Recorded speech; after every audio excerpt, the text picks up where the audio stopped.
Nos dirigeants seraient-ils parfois gouvernés par les émotions populaires et les tendances numériques? Tout porterait à croire que oui. Dernier fait en la matière, la suspension de l'équipe nationale, la dissolution du staff technique ainsi que la mise à l'écart de Bruno Ekwele Manga et de Pierre-Emerick Aubameyang. Il n'est pas rare de voir nos autorités faire soit des rétropédalages, comme ce fut le cas avec la présidence d'honneur de Marie-Madeleine Bouranceau à la Cour constitutionnelle. La grogne populaire à travers les réseaux sociaux avait débouché sur un changement de cap. Et quand ce ne sont pas des rétropédalages, ce sont des sorties précipitées guidées par la pression de la toile et de la rue. Dans le cas de notre équipe nationale, les dirigeants ont décidé de plaire au peuple, de lui donner des friandises en désignant des fautifs, des boucs émissaires. C'est une décision populaire, voire populiste, qui a été acclamée parce qu'elle a été communiquée quelque temps après notre 3e défaite à la CAN. Mais il faudrait s'attaquer aux problèmes de fond, à la gestion ainsi qu'à l'organisation du sport en général et du football en particulier au Gabon. Ces problèmes étaient déjà présents bien avant la CAN. Si on était arrivé en quart de finale, l'euphorie, la liesse populaire aurait fait qu'on ferme les yeux sur tous ces problèmes. On aurait continué dans le déni. Où sont les divers championnats de football? Pourquoi notre fédération de football est-elle aussi gangrénée par le copinage, la cupidité et l'incohérence? Pour quelles raisons les responsables du sport gabonais se dédouanent-ils de ce fiasco et jettent en pâture les simples exécutants? Ah ah, les gars, est-ce que vous êtes au courant? On dit ceci. Le président gabonais a radié l'équipe nationale gabonaise. Donc, actuellement là, le Gabon n'a plus d'équipe. Le Gabon n'a plus une équipe de foot. Le président a décidé de radier, de chasser tout le monde. Donc, on dit que tellement ils étaient nuls, tellement ils ont fait mal à leur peuple. Le président même était fâché. Il a décidé que le Gabon n'a plus d'équipe de foot. Donc, pour l'instant là, le foot n'existe plus au Gabon. C'est le président qui a décidé comme ça. Et puis, les Gabonais, vous êtes fâchés là-haut.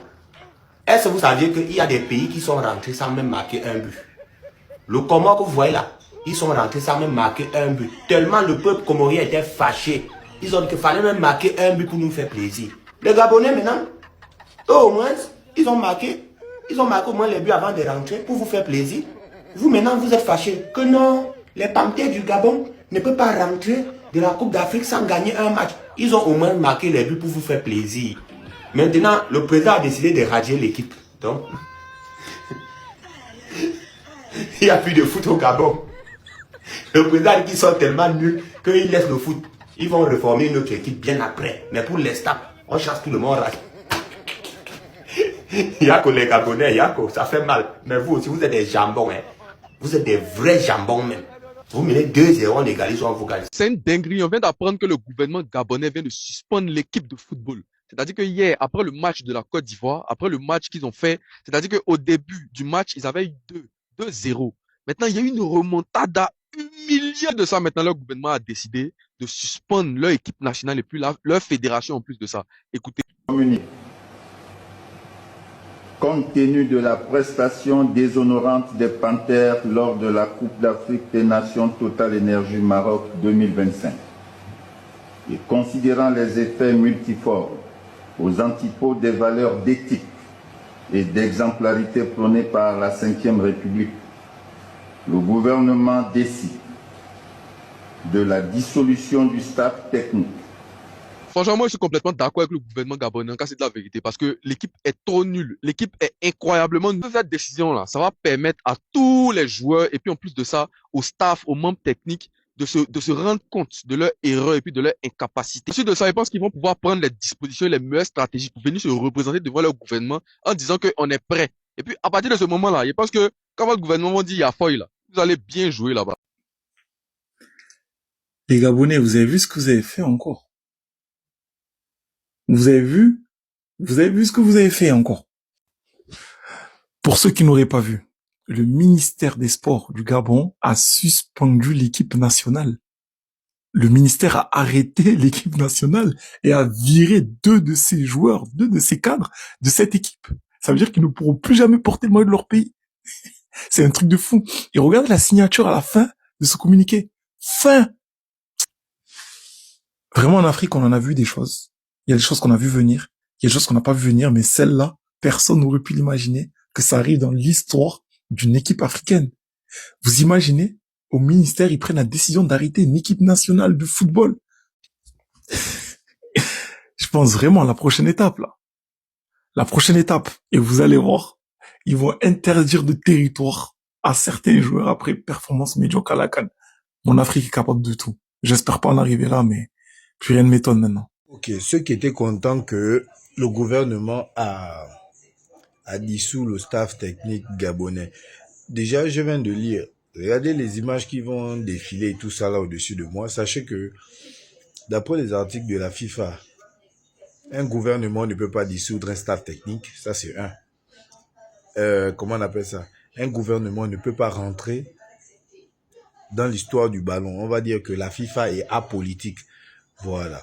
Regardez bien les images. Vous allez comprendre que le gouvernement ne peut prendre aucune décision. C'est un peu comme ce qui s'est passé au Cameroun entre Samuel Eto'o et l'entraîneur, où la fédération camerounaise avait chassé l'entraîneur Marc Brice. Le ministère du Sport avait voulu garder le sélectionneur.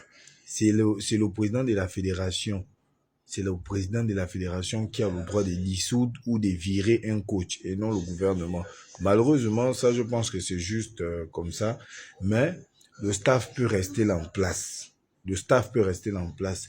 Le président de la fédération gabonaise de football n'est pas obligé de démissionner s'il veut. C'est la FIFA qui enlève un président de la fédération. Voilà, parce que la FIFA est apolitique et le gouvernement n'a pas le droit de rentrer dans les choses de la FIFA, même dans un pays. On n'a jamais vu dans un pays où le gouvernement rentre dissout une sélection. C'est pas possible. La seule chose que un gouvernement peut faire, c'est de ne plus financer par contre. S'ils disent qu'ils ne financent plus, oui, ils ont le droit de ne plus financer et tout ça là, de demander les comptes où part leur argent. Ça, c'est le gouvernement qui peut le faire. Le ministère du Sport peut demander ça. Mais à part ça, dissoudre ou enlever un président de la fédération, c'est pas possible parce que la FIFA interdit tout gouvernement de rentrer voilà, à l'intérieur. Voilà. Le football est apolitique, malheureusement. Donc, ce que vous voyez là, c'est le président de la fédération de dissoudre un staff et non le gouvernement, quoi.